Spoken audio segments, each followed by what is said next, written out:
Shalom semuanya. Baik, kalau Bapak Ibu senang dengan sebuah judul khotbah, saya ingin menyampaikan dengan tema membawa visi dan misi kepada Tuhan dengan rasa cinta dan hormat kepadanya. Yohanes pasal 15. Yohanes pasal 15 ayat yang ke-16. Bukan kamu yang memilih aku, tetapi akulah yang memilih kamu. Dan aku telah menetapkan kamu supaya kamu pergi dan menghasilkan buah, dan buahmu itu tetap, supaya apa yang kamu minta kepada Bapa di dalam namaku diberikannya kepadamu. Dari sini kita dapat belajar bahwa membawa visi dan misi kepada Tuhan dengan rasa cinta dan hormat kepadanya itu karena apa? Tuhan telah memberikan kepada kita sebuah visi dan misi dengan satu tujuan untuk menggenapi rencana Allah dalam kehidupan kita. Bisa dilihat di dalam Roma pasal yang ke-8 ayat yang ke-28. Roma pasal 8 ayat yang ke-28.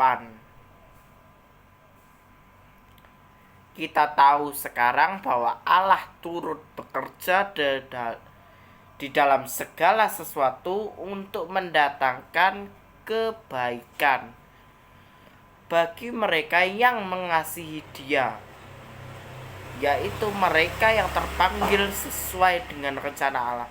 Jadi setiap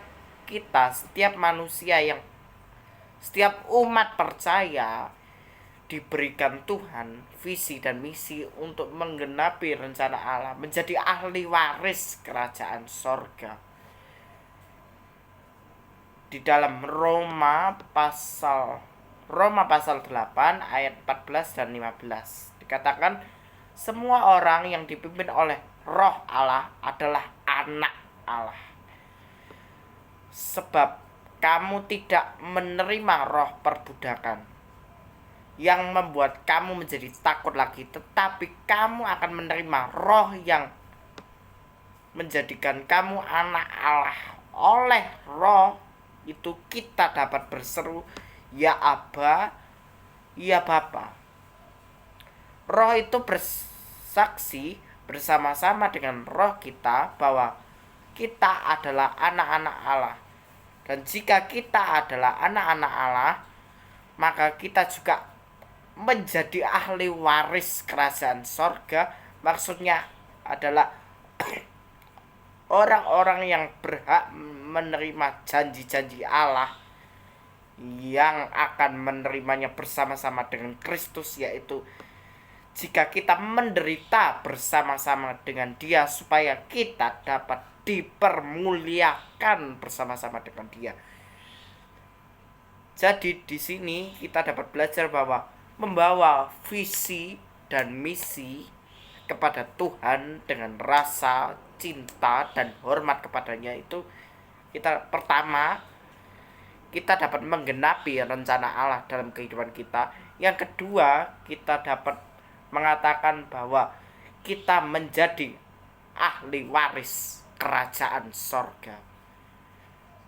Sebab itu dikatakan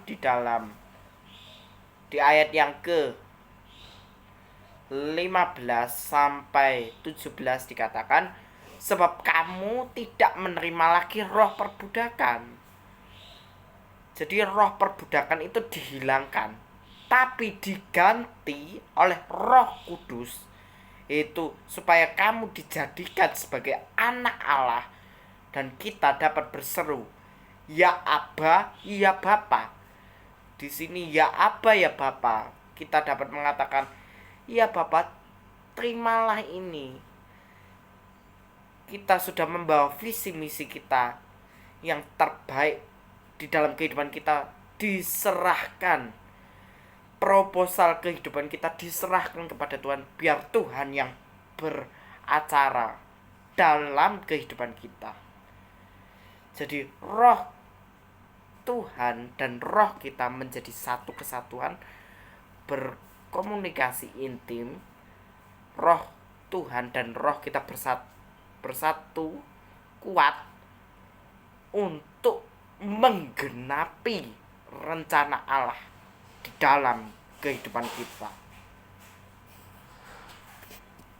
Di ayat yang ke-17, dan jika kita adalah anak, maka kita juga disebut ahli waris kerajaan sorga. Maksudnya orang-orang yang berhak menerima janji-janji Allah, yang akan menerimanya bersama-sama dengan Kristus, yaitu jika kita menderita bersama-sama dengan Dia, supaya kita juga dipermuliakan bersama-sama dengan Dia. Jadi melalui visi dan misi kita mempunyai satu tujuan, satu hati, satu visi, bahwa kita adalah ahli waris kerajaan sorga untuk selama-lamanya. Dan juga kita dianggap menderita bersama Kristus, dan juga suatu saat nanti kita akan dipermuliakan di awan-awan yang permai. Maka dari sinilah visi misi kita terwujudkan melalui sikap, tindakan kita, perbuatan kita, pola pikir, mindset kita, perspektif kita itu.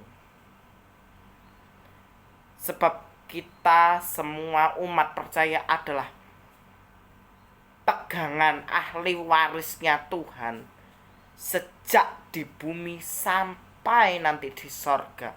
Dan kita akan memerintah bersama dengan Dia dalam kerajaan 1000 tahun damai. Itu dapat dibaca di dalam kitab Wahyu pasal yang ke-20. Wahyu pasal 20 ayat yang pertama sampai ke-6. Saya bacakan. Lalu aku melihat seorang malaikat turun dari sorga memegang anak kunci jurang maut dan suatu rantai besar di tangannya. Ia menangkap naga, si ular tua itu, yaitu iblis dan Satan, dan ia mengikatnya 1000 tahun lamanya. Lalu ia melemparkan ke jurang maut dan menutup jurang maut itu dan memeteraikannya di atasnya, supaya ia jangan lagi menyesatkan bangsa-bangsa sebelum berakhir masa 1000 tahun damai itu. Kemudian daripada itu ia akan dilepaskan untuk sedikit waktu lamanya. Lalu aku melihat tahta dan orang-orang duduk di atasnya. Kepada mereka diserahkannya kuasa untuk menghakimi.